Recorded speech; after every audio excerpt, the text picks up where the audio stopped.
Hey guys, me Keith, Elder Rock, and we finally made it to the last NDS Nintendo versus board in my stack for this part of the series. So we're going to jump right into this guy. This is board set number 12, and guess what? It worked fine out of the gate. So out of the 12 boards we had, only one worked fine with no problems. So I'm happy about that. And what we're going to do for our final episode here, because it could be a super short video, the board works, but I think what we're going to do is that we're going to get up on the scope, get up on this board, and we're going to probe around on the check sheet that I made. So let's, just one last time, if you are troubleshooting your board and have a no-scope, you can follow along and you can see what the signals should look like on your CPU, your PPU, your ROMs, and the main boot components of these boards. So I think that's quite helpful, because once the board boots, you can figure out pretty easily like which logic chips are bad. That's really not the problem with these things, but the bigger problems are the sockets and the ROMs, CPUs, PPUs, and different problems that keep it from booting. So let's just go through for the final video one more time. Let's just going to probe. We are going to probe side 1, side 2 of a running MDS board, show it up on the scope, run down the checklist, so at home you could do the same thing, and hopefully that helps you get to the bottom of your problem quickly. So without further ado, let's go.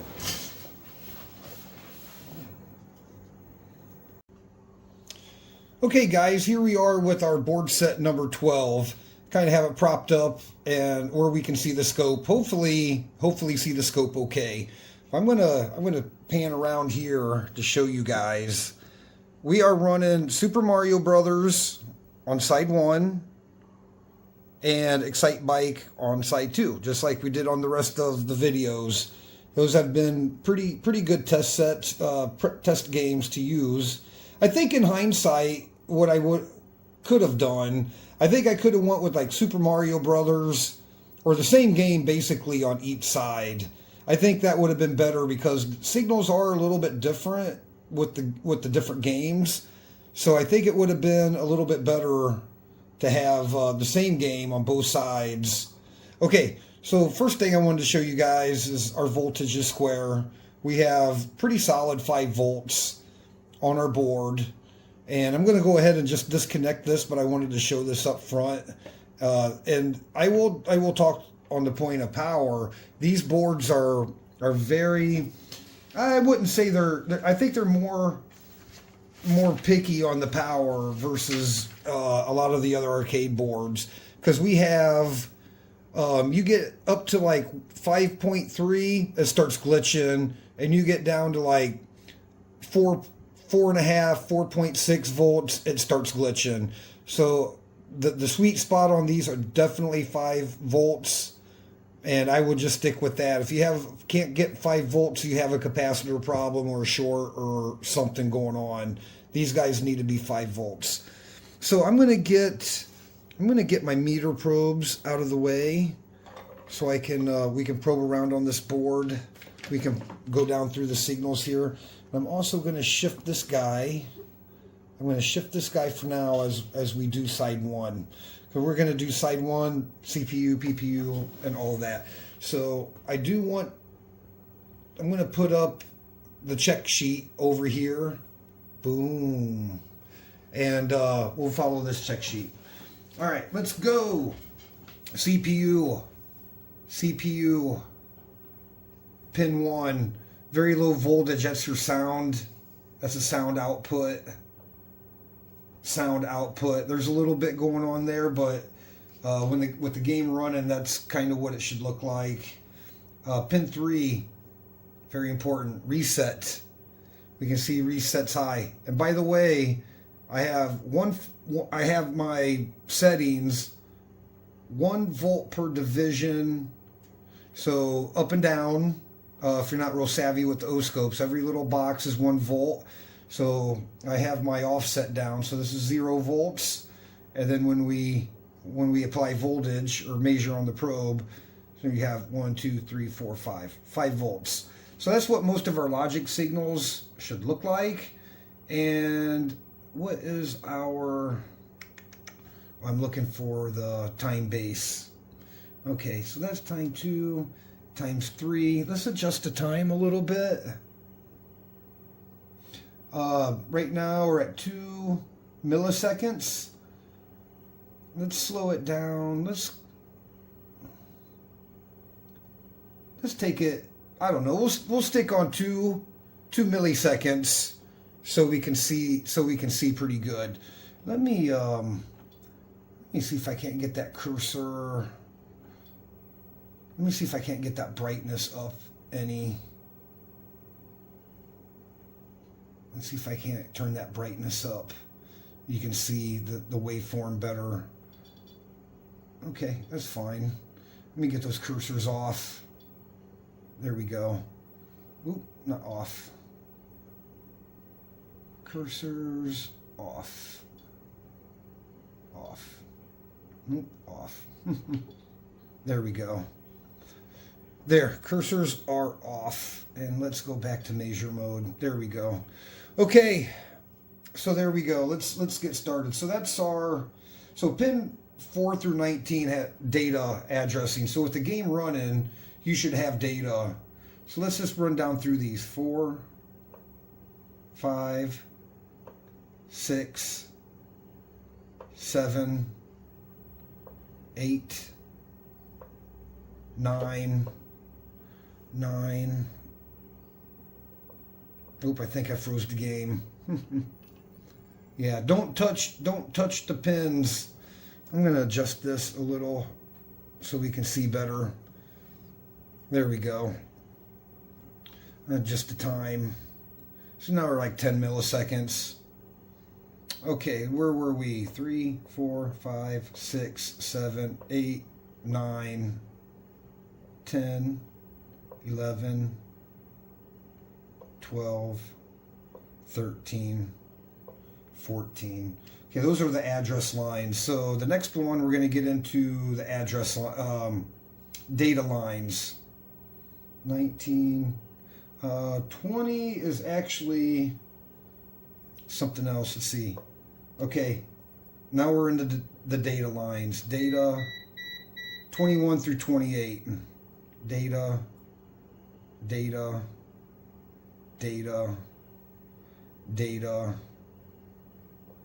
Pin 29,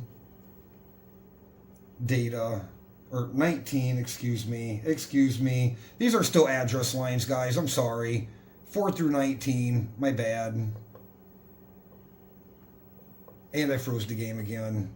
That's why we have no... There we go. Let's get that game running again. 20, which is ground. All right, let's go 22 or 21. Okay, now we're into the data lines. So another thing to keep on here, like I had a problem on a few boards where broke traces and things shorted out. If you're probing down through these and you see one that's flat or stuck high, there's probably a problem and you need to follow that trace around to the chip. Look at the traces, look at the chips, and find out why the one bit is stuck. Okay, here we go. 21 through 28 data. 21, 22, 23, 24, 25, 26, 27, 28. That is actually, I think I lost count here because that's actually the clock. I don't have the clock on my sheet. I sure don't. 29, 30, 31. Okay, so now we're to M2, 31, 32, IRQ. Now this is a weird one because when the games are running, IRQ should be opposite. So I think IRQ should be low on one side and high on the other. 33, non-maskable interrupt, high. 34, read write, very important waveform here. If it's not reading and writing, you need to follow that back in your schematic. 35. I have it on my sheet as data negative. It's probably hard to see, but there is negative pulse widths going in there. They're just real faint. So it might look high, but you need to look for the negative pulses. And then, you know, your output enable is working okay. And actually you have output enable 1 and output enable 2. I call it data negative. It's like a high, looks like a high voltage, but you have negative pulses. Okay, 37. These are kind of weird too. P37, P2 should be low. P1 high. And 39, P0 is low. And then we're back to high. Okay, so that's what your CPU should look like. Okay, so let's go into the CPU here. So typically, if your CPU is bad, you're gonna get a solid colored image on the screen, and I've seen the color image is usually kind of based on the game. So like Excite Bike, I would get blue or orange. And on different games, you could have different color solid backgrounds. But usually, if you have a solid color background, it could be the PPU is bad or something controlling the PPU is bad and your PPU is not working. So let's get into this guy. Pin 1, read write, where on the schematic they call it DBE. So we have negative pulses there. So 2 through 12 is going to be your data lines. 2, and if you see data lines that are like half, if you have like 1 volt per division and your data lines, sometimes maybe they're only 2 volts, it could be a problem, something shorting it or grounding it, because even though 2 volts is a logic high, it may not be enough to trigger the other logic chips in that circuit. So just be aware of that when you're troubleshooting. Okay, pin 3, 4, 5, 6, 7, 8, 9, 10, 11, 12. All right, that should be the end of the data lines. 12, 2 through 12, 13, chip enable. Now see, we got negative pulse width here that's not really coming all the way down to 0, but that's okay. That actually looks okay. And then now we're going to get into the color. I know on my sheet I have a composite. It should say video. That's red. So red, you should kind of have a video looking kind of signal. Should have, and if I stretch that out, and kind of slow it down or speed it up a little, you can see, well, it's a very low amplitude signal with color bursts in it. So we'll just leave it right there. That's what the color signal should look like. Now keep in mind too, this is Nintendo, so that's coming out inverted. So, okay, there's red, green, blue. And I have a PPU that's bad because blue is dead. The CPU works fine. It actually boots the game, but there's no blue. So that's another way you can kind of check your PPUs. Okay, 17 is video ground.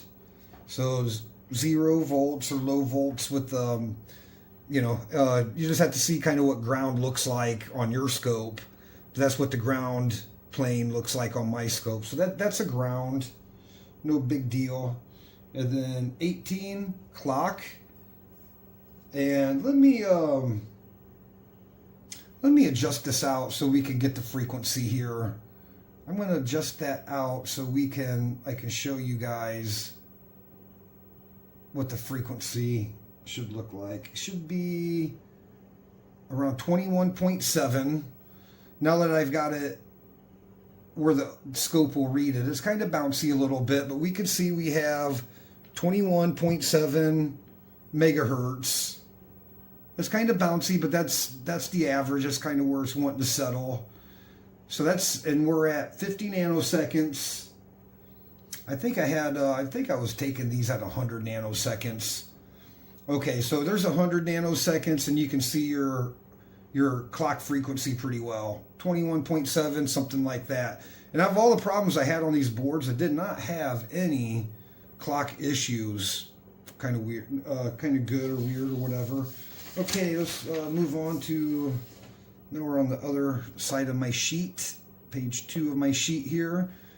Now we're gonna have to readjust. Now we have to, let's take this thing back to like 2 milliseconds, something like that. Okay, oops. So pin 19 is our reset high. That's good. And 21, 19, 20. 20 is our ground. That looks good. 21. Now this is our they call it VBL. It's like a vertical blanking line. Basically, that's our sync. That's our sync pulse. Now, if we adjust that out, we should be able to see 60 or 15, 15.6 megahertz. A standard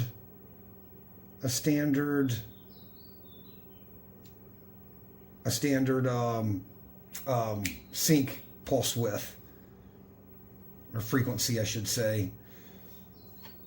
So yeah, we're 15.9. That's pretty good. I mean, usually they're just going to be missing. They're not going to be off. If you have sync problems or whatever, it's just not going to be there. It's going to be off. Plus the sync signal is directly outputted from the PPU, so I'm guessing like when you measure on pin 21, it's going to be there or not. I can't imagine it being weird.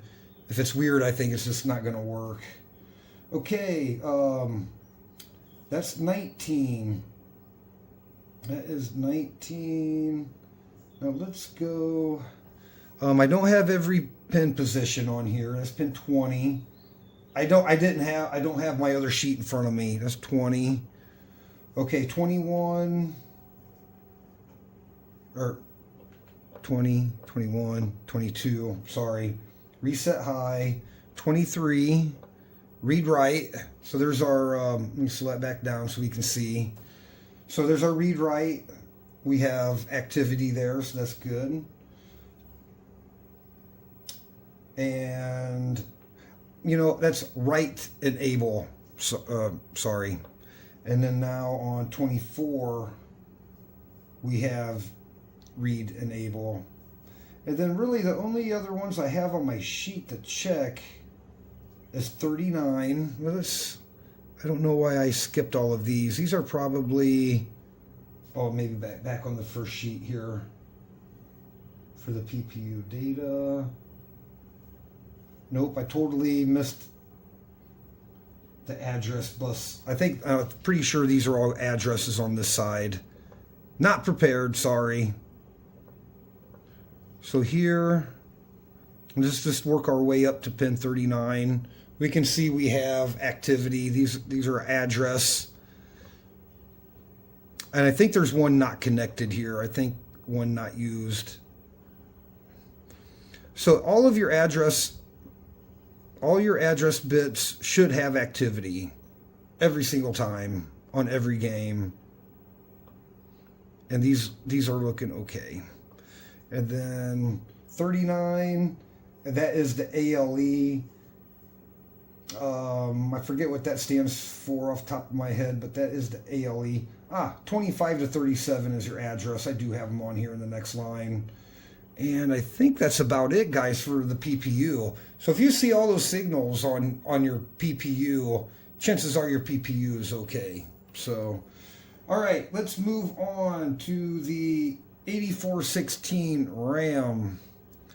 8416 RAM. And I'm going to have to get you guys out. And I hope we can still see the scope okay. The 8416 RAM, scratch RAM or boot RAM or whatever you want to call it. Get that scope up in here. But that is the one at position 8L. It's right down here at the bottom of where I'm trying to probe. I'm trying to keep the scope in there too. So let's measure on the important signals here. We want, okay, let's check. Okay, well, let's just go down through. I have them all here. Pin 1 through 8 are address. So every address should have some nice activity going on. 3, 4, 5, 6, 7, 8.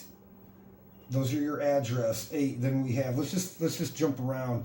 Address 1 through 8, and then 19, 14, 15, 16, 17, 18, 19. 1, 2, 3, 4, 5, 6, 7, 8, 9, 10, 11, 12, 13, 14, 15, 16, 17, 18. Sorry. 19, 20, 21, 22, and 23. So those are the address lines. If any of those are missing, you need to hunt it down. And what else we have? That's address. Okay, so data. Let's do data. Pin 10 and 11, 12, 11, 10. Let's start at 10. So I hope you can see this on here. I might have to zoom up in the editing, but there are very faint pulses on here. So it looks like a 1 volt signal, but there are pulses in there, both positive and negative. It's kind of a weird signal, but that's normal. That's normal for the data on these. 11, 12, 10, 11, and then 13, 17, 13. See how weird that looks? It's not normal. I'm going to zoom up, guys, because you guys get the point of where we are. You guys get the point where we are measuring here.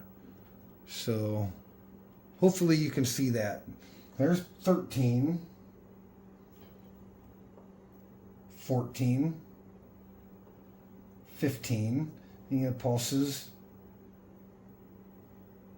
16 and 17. So some, yeah, pulses both ways. You have some negative and some positive pulses off that one. Looks like what looks like a 1 volt signal. So that's normal. I didn't know that before I started on these boards. Okay, so let's go. That was 17. So let's go 18. Let's see. 13, 14, 15, 16, 17, 18. Now this is an important signal. This is our enable. So you should kind of have a higher signal with negative pulse width there. 18, that's your chip select. 18, 19, 20. This is our, oh, I'm on the wrong, 20, sorry.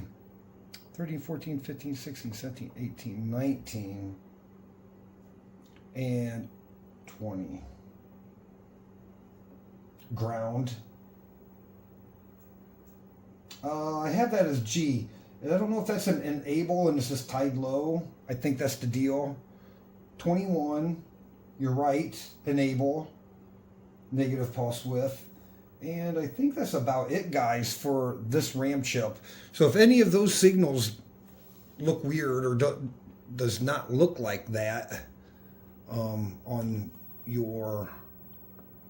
this guy, and these come in both slim and wide packages. You can see where Nintendo made the board where it could have the wide package 8416 or the slim package, and I've put wide package in for the slim one and vice versa on some of these other boards I had, because I had both sizes of these. So these are actually connected, and you can desolder them and socket in whatever package you have. Okay, so let's go to the 6116. Let's go to the 6116, and that's the RAM right here at 1E and 4E. I think is that 4E? 6E, sorry. these guys. So let's get zoomed back out there, and we will probe around on that together. Yeah, just the important signals. We'll measure out what I have here. Okay, 6116, 1 through 7 address lines. 1, 2, 3, 4, 5, 6, 7.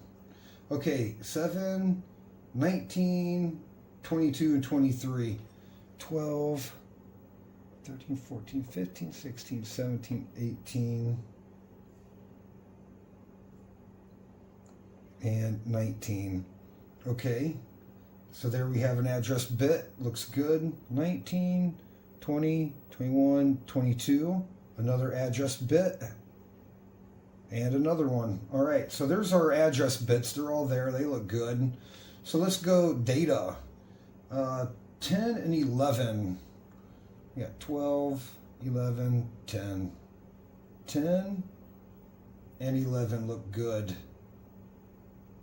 And then 13 through 17. 13, 14, 15, 16, and 17. Those look good. And let's look at the enable low.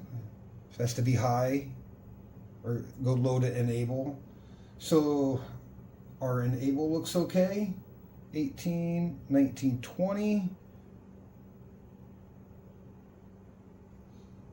Yeah, I have, oh, you know what, guys? I'm on the wrong damn, okay. There we go. We have data on output enable. Sorry, I was working on the 18 is actually chip select, sorry. 20, 19, 18. Back to 18, that's chip select. Sorry, I was looking at the wrong one. 18, 19, 20. Data and 21. Your right enable. So as long as all your control lines are working good, like we just measured what we saw there, that RAM probably is working. Well, it doesn't mean it's working. It means that it's writing and reading and doing everything it should, but it doesn't mean that what's coming in and out on your data is correct. But at least you can check it for bad signals, like again, low amplitude, low voltage when you should have 5 volt, kind of 5 voltish peak to peak. Any distortion, could kind of go lead to a bad RAM. But it's my experience on the 12 boards that we just did, that these will actually probe out okay, and it's not until you pull them out and put them in the retro chip tester you really know. So many bad RAMs on these Nintendo boards. So unfortunately, if you fix everything else and you still having problems, it's probably a RAM. And that's why I took the stance of desocketing, extracting most of the RAMs like right out of the gate. And there was just so many bad RAMs. Okay, that was the 6116. Now, let's go over to the 5533 8K by 8 RAM here. I had a lot of bad ones on here too. Okay, let's go. Address bits. Address. Let's see. I have 1 through 7. I have one. Oh, I think I froze my game by probing. There we go. 1 through 7 address bits. Oh, hang on. 2 through 10. I'm on the wrong one again. Jeez. Okay. 5533. Start at pin 2. Start at pin 2. 2 through 10. Address lines. 2, 3, 4, 5, 6. 6 doesn't have anything. 6, 7, 8, 9, 10. We got to go back to 6. 10, 9, 8, 7, 6. Okay, the weird thing about these 5533s is they are like 4664. They are 8K by 8 RAM, but pin 6, which is I believe address bit 11, is 4 or 11 is flip-flopped to a pin on the other side, and pin 6 should be high like that. So pin 6 on these, if you're looking at a normal data sheet, this pin, I think it's pin 11 and pin 4 are flipped. And maybe this is pin 11 and it's tied high. I think that's how it goes. I think that's how it goes. Okay, so 6, 7, 8, 9, 10. Okay, 11 to 13, data. 11, 12, 13. Have nice data waveforms there. 14 being ground. Okay, now 15 through 19, data. 15, 16, 17, 18, 19, and 19. Okay, and then 20 I have. 20 is a, what the prints call a CS1, a chip select 1 that I believe is tied low. I think that's what I determined on 20. Okay. 21. That's back to an address. 22. 22 is CS2, chip select 2. So we have activity on our chip select line. I'm wrong. Output enable. Sorry guys. Pin 22, output enable.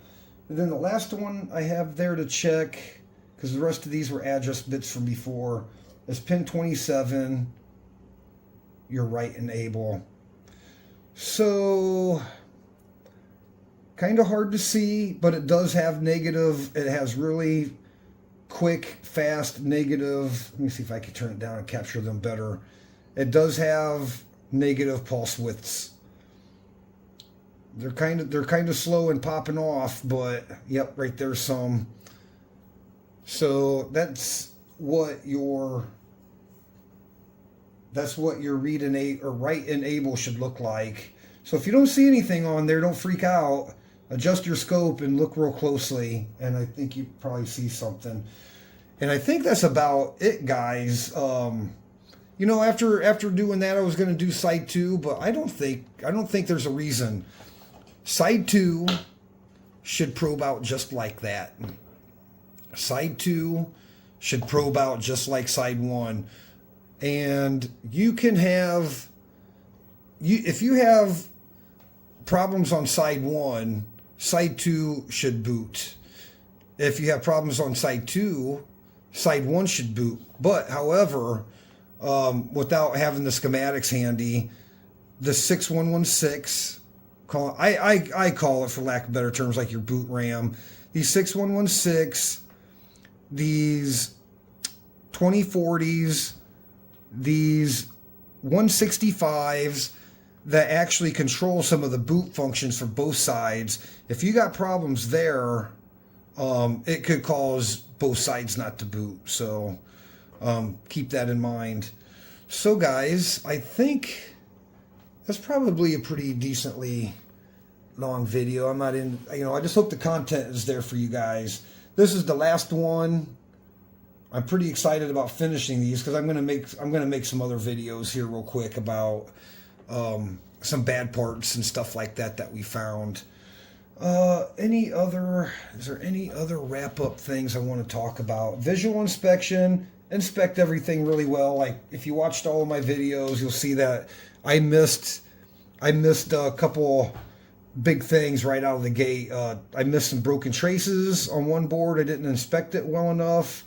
I put in a capacitor backwards that gave me a false failure. It made me think something was wrong with that red circuit, and it was just a capacitor.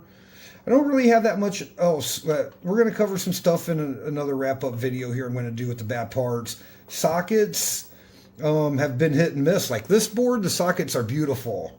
Nice, shiny, new, clean. They're not hogged out, nothing. But other boards were absolutely atrocious. Corrosion, black, fiddle with the chips, and they would, you know, kind of get some boot activity.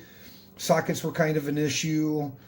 And, yeah, the sockets were kind of an issue. So just, in my mind, to give these guys like a rebuild, the new sockets, socketing the RAMs were a good thing, because if these RAMs go out in the future, somebody's going to be more likely to fix it if all they have to do is just pull this one out and put another one in.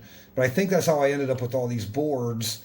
It's like the RAMs go bad, and you know, not too many people actually extract and work on the boards. But we were able to do all that and get these guys fixed up. It did have on that one board, I had a lot of shorted chips. So you have like these 04s up here. This 04 kind of runs, ties into the reset and sync circuit. A lot of 04s bad. A lot of 04s and of a couple different varieties were bad. You have 04s here and here and here. So that's why I say, like, that's why we're not going to spend too much time running through these logic gates, because you can pull up the data sheet and just look at it logically. If a gate is stuck high or low, and it shouldn't be, you know pretty well you have a problem, especially if you isolate it. But if anybody wants me to, you know, probe around more on these logic chips or something, just let me know, and I can kind of walk you through. I do think on this board, if we look up this battery pack here, if we zoom up here, I did pull a lot of these. You might not be able to see it real well right here, but that positive terminal is corroded, and I'm going to pull that. I probably won't do it on camera, but I'm going to pull that, because the corrosion will go down through the wires, eventually get on the board, and eventually ruin the board. Even if you don't put a battery, the corrosion started, the cancer started. So I'm going to pull this guy out and just get him off the board. Maybe I'll just cut that wire, because the contacts are actually not rusty. A little bit here, and if I had any rust on the contacts, I pulled it. Same thing. That corrosion will just work its way back onto the board, and we spent too much time and money fixing these things. So, well, I hope that helps you guys as far as maybe troubleshooting your own board. You can pull up the video. You can pull up the video and kind of walk through, or forward to the area that you're probing around on, and just kind of check yourself. Get myself in here. So guys, that was a long run.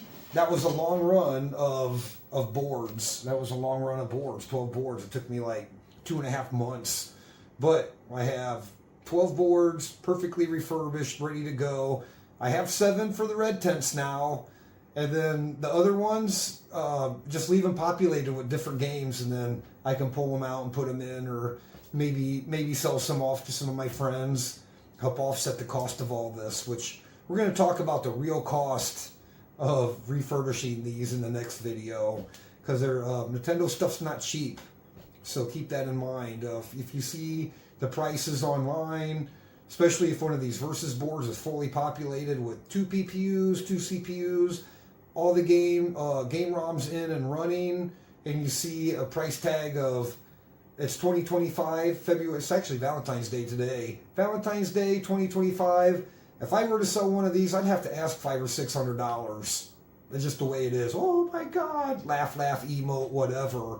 But it's just the way it is. The PPUs are almost $300 each if you don't have them. CPUs are almost $50 each if you don't have them. The 2764 ROMs are let's just be nice and say $5. You got 5 times 6, $30 without even having anything burned on them. So you got $60 in ROMs plus the price of the board. So when you see them and you leave your little laugh emote on high price of things, shame on you. This shit is expensive.